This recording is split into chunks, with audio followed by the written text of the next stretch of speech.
Nesse vídeo, vamos falar sobre a situação atual na transição entre os governos que termina agora em 2022 e o novo governo em 2023.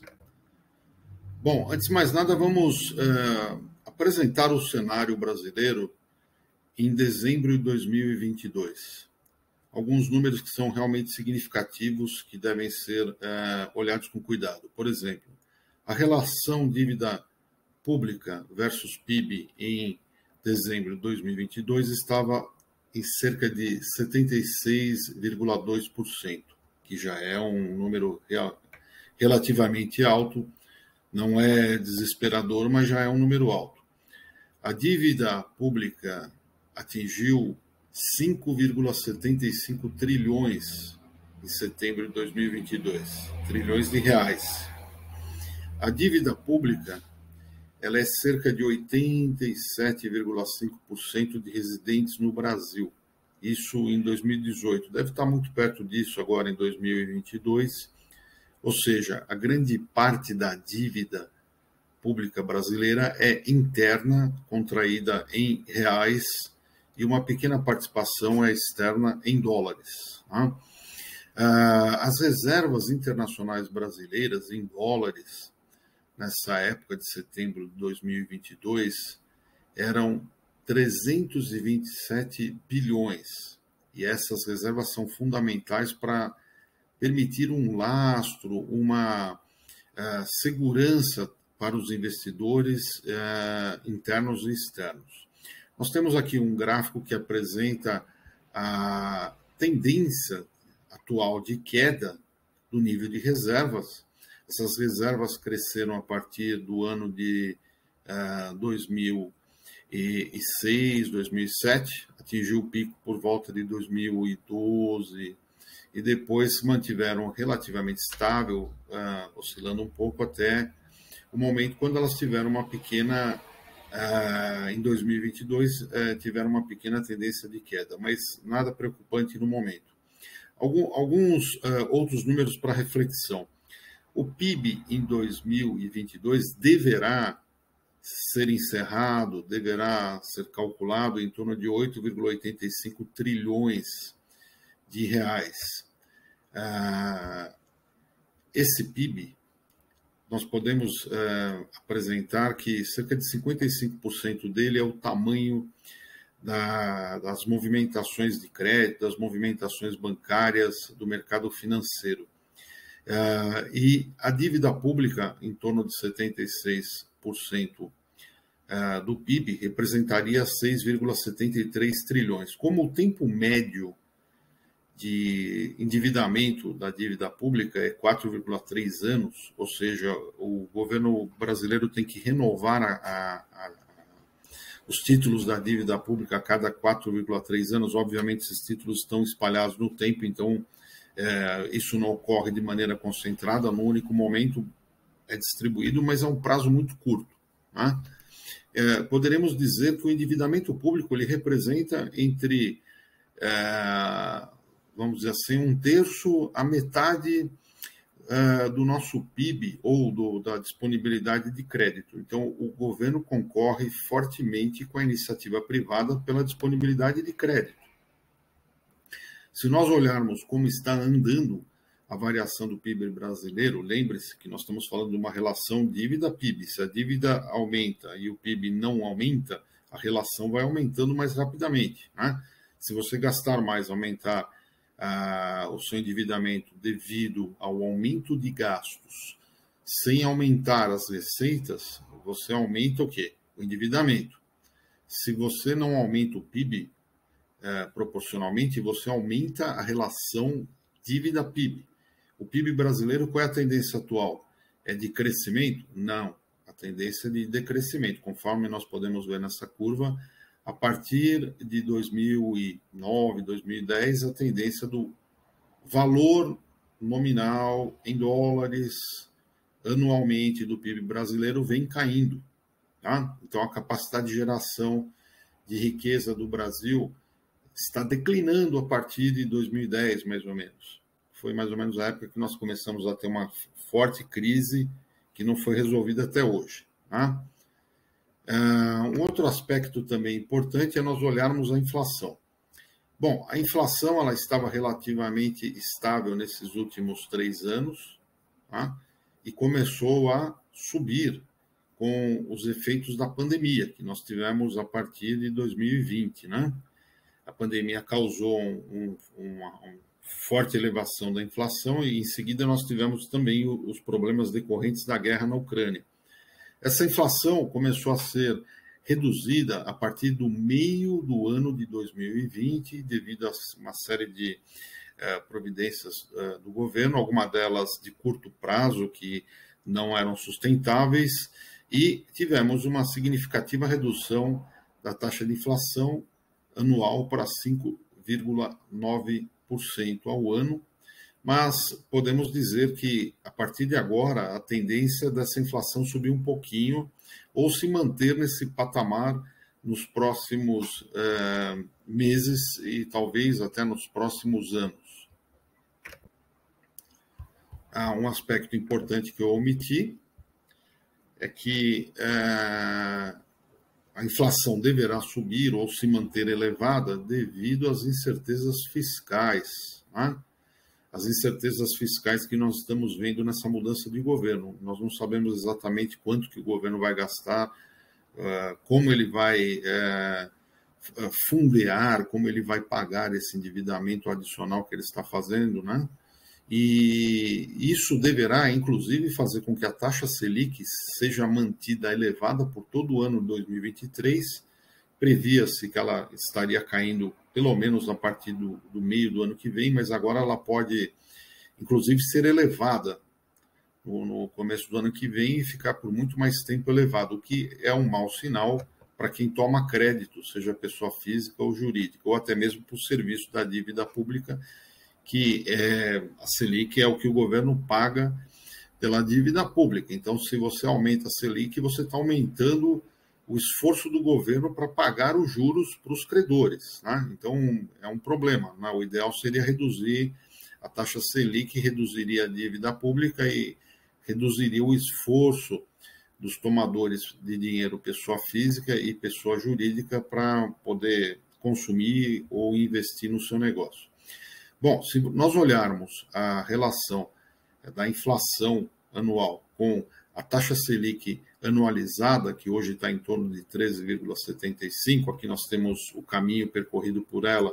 A partir do final de 2021, a taxa Selic veio sendo elevada, né? Ela teve um mínimo aqui em 2021 de 2% ao ano, e depois ela foi disparando, e num curto espaço de tempo, em menos de um ano, ela já tinha ultrapassado o 13, agora estacionou provisoriamente em 13,75.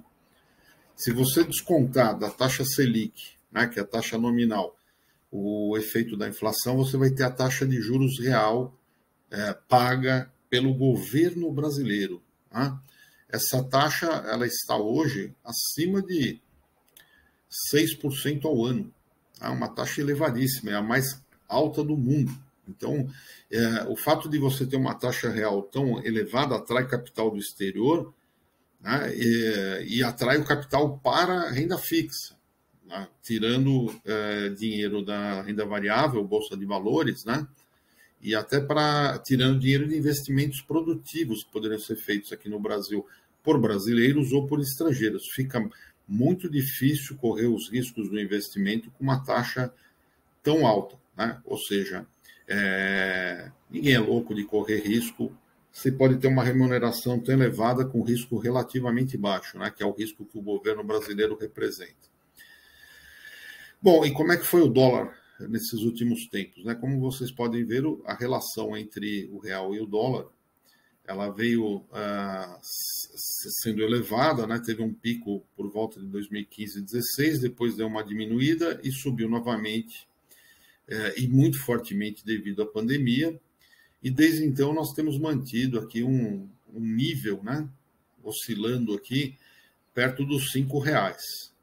E agora, com as incertezas que nós temos fiscais, as incertezas de como será conduzida a economia no Brasil, a tendência é esse dólar ficar bem elevado, né? Ele poderá até ser mais elevado. O que impede o dólar de subir fortemente é o valor muito elevado da taxa real de juros e também o fato de nós termos reservas cambiais, né? Em bom nível, o que faz com que as empresas que estão instaladas no Brasil, os investidores, não fiquem encorajados a mandar todo o capital para fora ou não fiquem encorajados em dolarizar a economia brasileira, porque os juros elevados desencorajam isso e desencorajam que seja remetido dinheiro para fora. O risco de não ter dólares para serem cambiados na hora de tirar o dinheiro é muito baixo, com as reservas cambiais elevadas, e a taxa de juros muito alta remunera mais do que você investir em dólares. Então, isso faz com que nós tenhamos uma estabilidade momentânea aí. Bom, e como é que está a taxa de desemprego? A taxa de desemprego ela veio se elevando a partir de 2015 com a o forte período, né, de estagnação da economia que nós tivemos por cerca de 3 anos, né, nesse período entre 2013 e 2015. Aí a taxa de desemprego se elevou muito, né, atingindo o primeiro pico em 2017 e o segundo pico em 2021 com o efeito da pandemia. Tá? De lá para cá, cessando os efeitos da pandemia e voltando a haver um certo dinamismo na economia, a taxa de desemprego caiu muito. Né? Estamos agora com cerca de 8,3% da mão de obra que procura emprego, né, que está procurando emprego, desempregada. Chegamos a bater aí em torno de 14,5%, alguma coisa assim, no pico dessa situação de desemprego. Lembrando a vocês que, apesar de ter caído a taxa de desempregados, o nível salarial ele caiu também. Então, ou seja, as pessoas estão recebendo uma remuneração menor pelo seu trabalho. Então, nós poderíamos dizer que caiu também a renda do trabalhador fortemente com a queda do desemprego. A mão de obra no Brasil ficou mais barata. Bom, algumas relações de causa e efeito. Vamos pensar assim. Os investidores querem previsibilidade e regras claras e querem que as regras sejam respeitadas. Os investidores enxergam risco e retorno. Ou seja, quando nós temos maiores riscos, eles exigem maiores retornos. É o que está acontecendo agora, né? A taxa de juros real elevadíssima, né? Mas existe ainda o efeito do custo da oportunidade, que é os investidores externos ou mesmo os internos enxergam assim: bom, será que é um bom negócio investir no Brasil? Existe uma boa relação de risco-retorno aqui no Brasil? Então, o custo de oportunidade visto aqui seria investir em outros países com uma melhor relação de risco e retorno do que o Brasil. Por nossa sorte, para nossa sorte, nesse momento, os dois países em desenvolvimento com a melhor visibilidade de relação risco-retorno é o Brasil e o México. O México, por estar colado lá nos Estados Unidos e ser o responsável por alavancar a desinflação lá nos Estados Unidos com mão de obra barata, impostos baixos e fabricação que deverá vir da Ásia, retornando para os Estados Unidos, e boa parte dela deverá se instalar lá no México devido à proximidade e o controle que os Estados Unidos exercem sobre o México, né?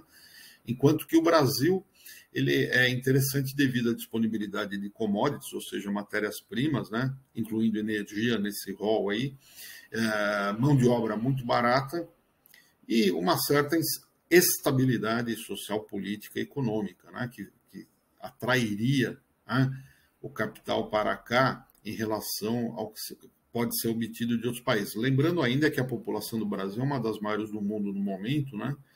Então, o mercado interno brasileiro é muito interessante para empresas que investem aqui para explorar o mercado interno. E já não é uma boa plataforma de exportação. Tirando commodities e exploração de mineração, o Brasil não é uma boa plataforma de exportação de bens processados industrialmente ou qualquer coisa assim. Nós não somos competitivos, né? Então, o interesse dos investidores é explorar o mercado interno nacional. Bom, os investidores financeiros que não estão pensando em negócios, mas em ganhar dinheiro fácil no mercado financeiro local, eles são investidores de curto prazo, eles querem rentabilidade e liquidez. Então, eles querem ter altos rendimentos, né, por um risco aceitável, e ter a possibilidade de converter o dinheiro deles de volta de real, de volta para dólar e retirar esse dinheiro com facilidade e sem entraves. Então, essas são as condições fundamentais para ter esse capital aqui.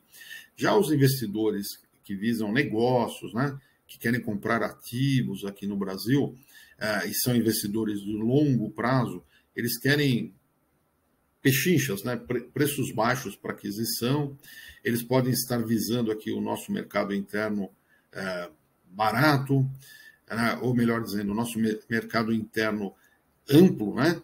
E para eles a coisa fica barata porque eles trazem dólares de fora que não tem onde serem investidos lá fora e são baratos para as empresas e compram ativos aqui no Brasil baratos por causa da relação do câmbio entre dólares e reais, né?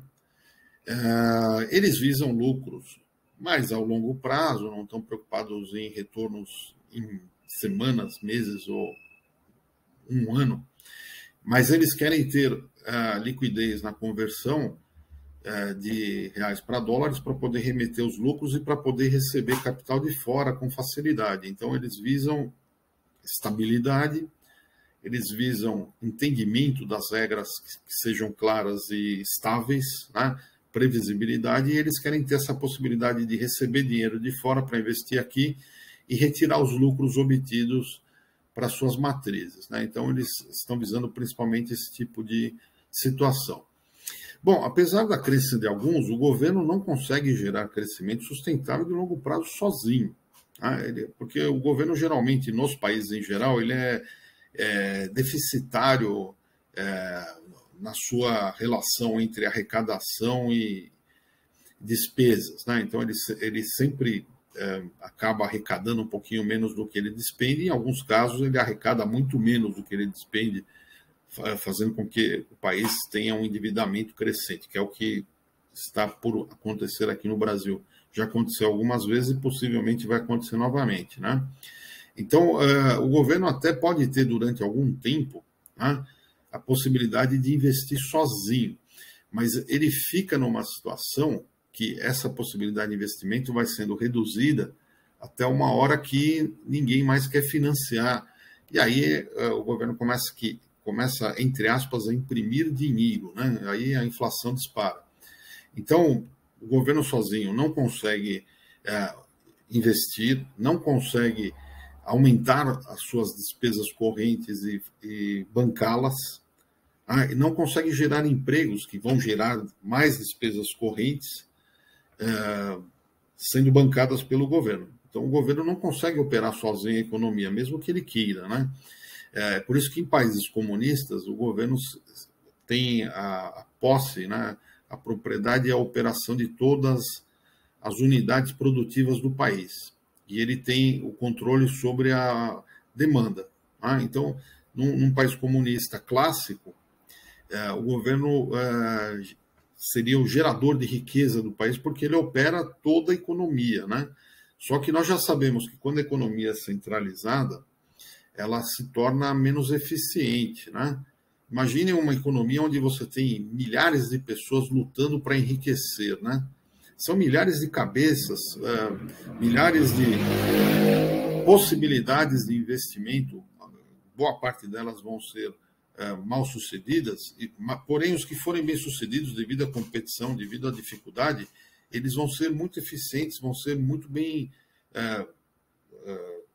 sucedidos e ajudando o crescimento econômico, inovação, né? Produtividade.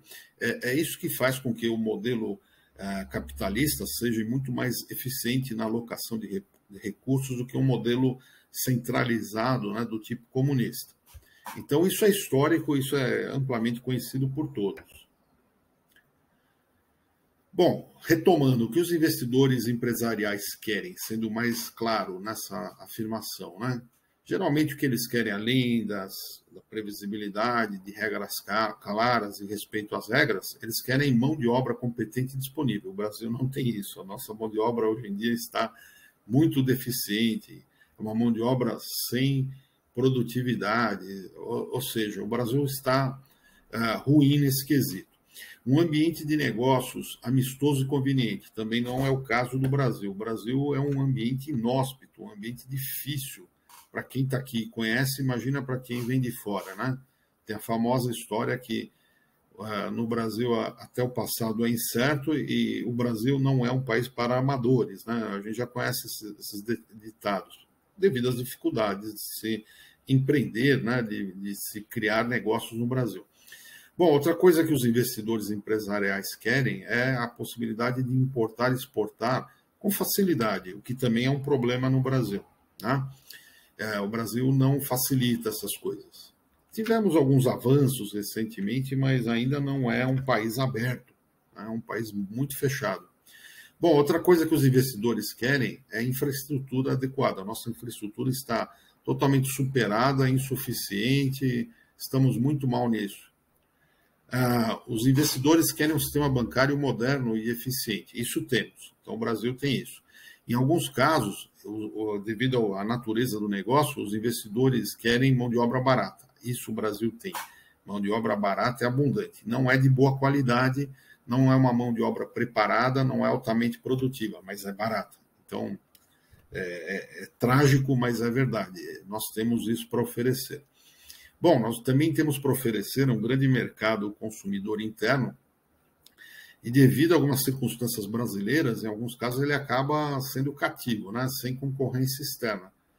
País fechado, cheio de restrições, quem está operando aqui acaba tendo algumas vantagens adicionais, né? Outra coisa que eles querem, na verdade não é que eles buscam somente isso, mas se tiver eles vão ficar muito felizes, é isenção de impostos, né? Porque aí facilita a vida deles e tal, só que diminui a arrecadação para o governo brasileiro, seja na esfera federal, estadual ou municipal, né? Então, eles também querem poder remeter lucros para o exterior e receber investimentos externos sem cobrança de grandes impostos, tal, porque o que eles querem é poder investir aqui, obter um bom lucro e mandar para fora. É por isso que eles investem, né? Eles não investiriam aqui, né? Uma outra coisa que eles buscam, né, é estabilidade social e política. Bom, o Brasil era anteriormente conhecido por isso, né? Era um país onde havia... Nós sempre tivemos problemas econômicos aqui, mas a estabilidade social aqui era razoável e política também. Não sei a percepção que os gringos estão a respeito do Brasil nesse momento devido aos últimos acontecimentos. Bom, falando um pouquinho da famosa frase gasto público é vida. Por que podemos enxergar desta forma?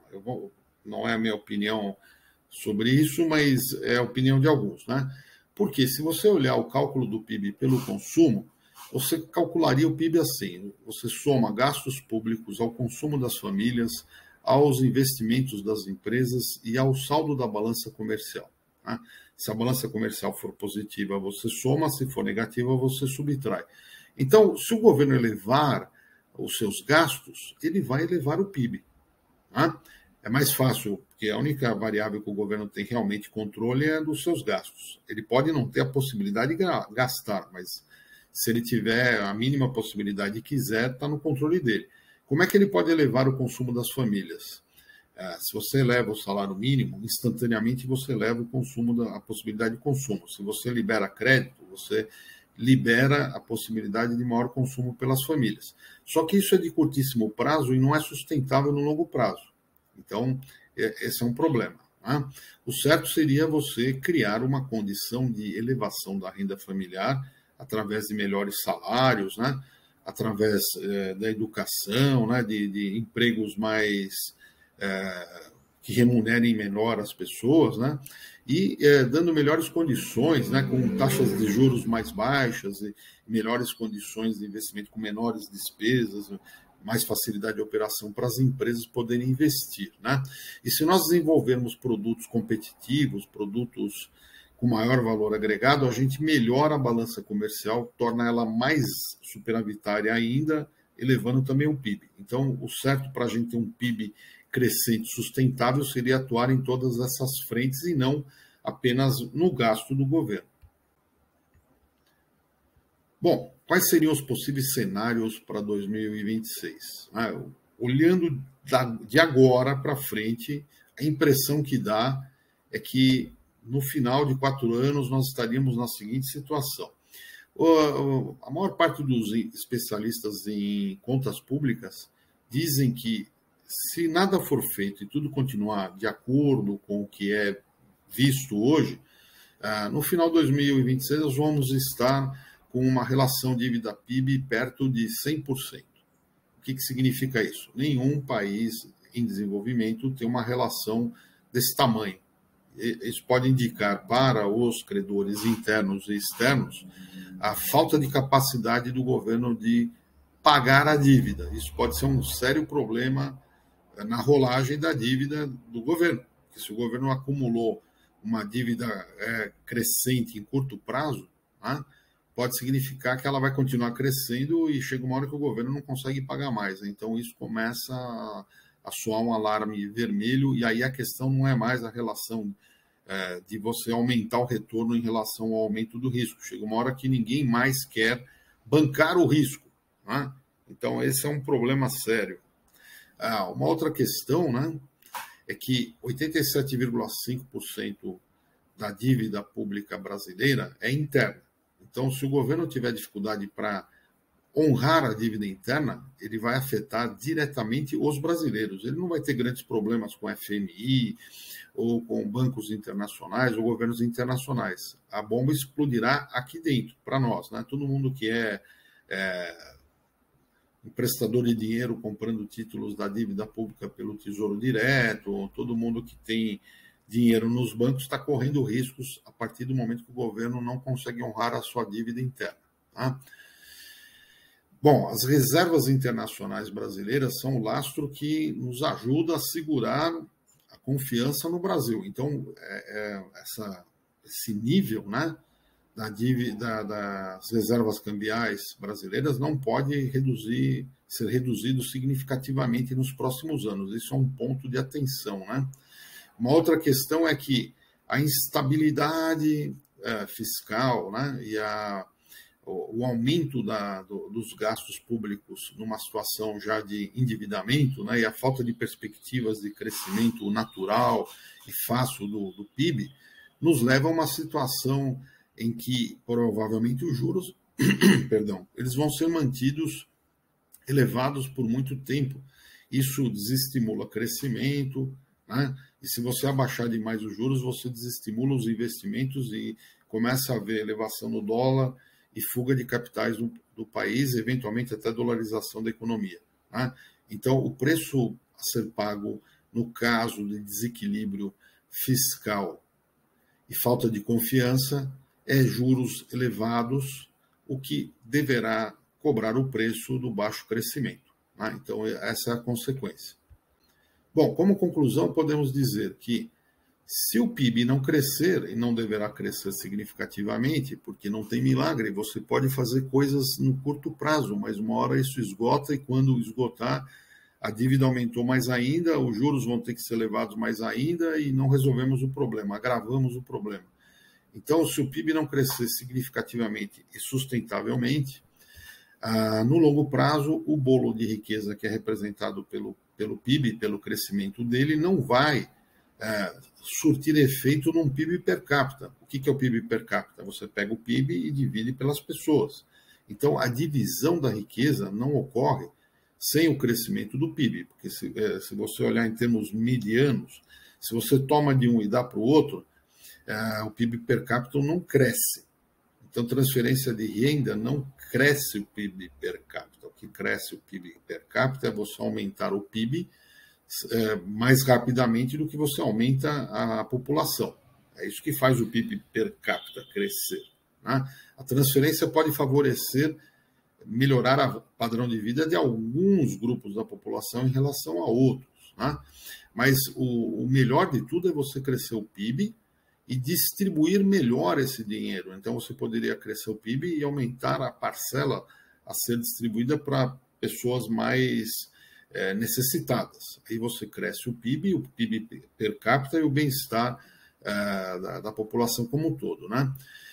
Um outro aspecto é que deveremos ter dificuldades devido à falta de capital público, né, para investimentos, e ainda a falta de capital privado, o desestímulo, né, do investimento do capital privado nacional e eventualmente estrangeiro. No limite, isso levará a um esgotamento do investimento público, elevando o endividamento. Aqui está, endividamento é endividamento, então me perdoem aí pelo erro ortográfico. E no longo prazo, quando você vai aumentando sem parar o endividamento, no longo prazo você começa a elevar a inflação por estar imprimindo dinheiro. Então esse é um risco sério que a gente corre aí nos próximos anos. Bom, medidas do governo poderão atrair capitais estrangeiros para investimentos no Brasil. Mas isso não resolve o problema. Se nós não investirmos na educação para melhorar a capacitação, a produtividade do trabalhador brasileiro, a capacidade de empreendimento das pessoas no Brasil, se nós não melhorarmos o ambiente para fomentarmos novos negócios, aumentarmos a produtividade empresarial e não melhorarmos o ambiente de negócios, o sucesso não virá de forma sustentável. O governo, em qualquer país do mundo, é um péssimo alocador de riqueza, um péssimo alocador de capital, e em nenhum país conhecido o governo é mais eficiente do que a iniciativa privada. Então, se não houver um trabalho conjunto entre governo e capital privado e o incentivo para as pessoas e condições para as pessoas empreenderem e gerarem crescimento e riqueza, nós não teremos um resultado positivo. Esse era o recado que eu queria dar para vocês. Agradeço a atenção de vocês. E peço a vocês que, se vocês gostaram desse vídeo, compartilhe com seus colegas e parentes e, por favor, nos dê seu like, né? Assine o nosso canal e continue seguindo os nossos vídeos. Um abraço a todos e até mais.